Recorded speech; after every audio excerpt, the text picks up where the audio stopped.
எப்போ மெயினா vein burner வந்து அதை ஏத்துக்கிட்டாரு. அப்ப அந்த வெயின் பார்னர் சொன்னாரு, லெஃப்ட் ஹேண்ட் பவுலர்.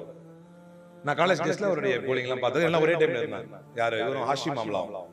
அப்போ ஹாஷிம் அம்லா தெரியும், ஒரு முஸ்லிம் பிளேயர், இவ்வளவு பேர் தாடி வச்சிருப்பாரு. தன்னுடைய ஜெர்சில வந்து மதுபானங்களுடைய விளம்பரத்தை தாங்க மாட்டேன் என்று சொன்னவர்.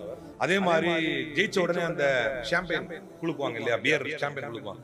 அப்ப அது மாதிரி குளுக்கும்போது முதல்ல அவர் மரியாதை கொடுத்து என்ன பண்ணுவாங்கன்னா, ஷாம்பெயின் குளுக்கிறதுக்கு முன்னாலே அவரை நிக்க வச்சு அனுப்பிச்சு விட்டுருவாங்க. ஏன்னா அவர் நிக்க மாட்டாரு.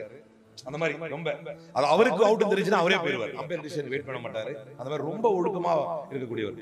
ஒரு தண்ணீர் வந்து மைதானத்தை குடிக்கிறதா உட்கார்ந்து தான் குடிப்பாரு. எல்லாமே எல்லா விதத்திலும். அப்ப அந்த வெயின் பார்னர் சொல்கிறார், சுப்ஹானல்லாஹ், திருமறையுடைய தாக்கம் எப்படிப்பட்டது என்றால், உங்களுக்கு மட்டும் தாக்கத்தை ஏற்படுத்தக்கூடிய ஆற்றல் கொண்டதல்ல இந்த திருமறை.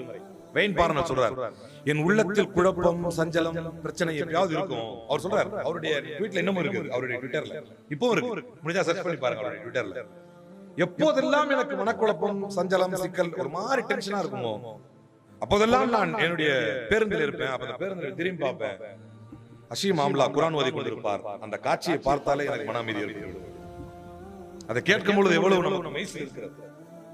ஆனால் பிற்காலத்தில் அதே வெயின் பார்னர் இஸ்லாத்தை ஏற்றார்.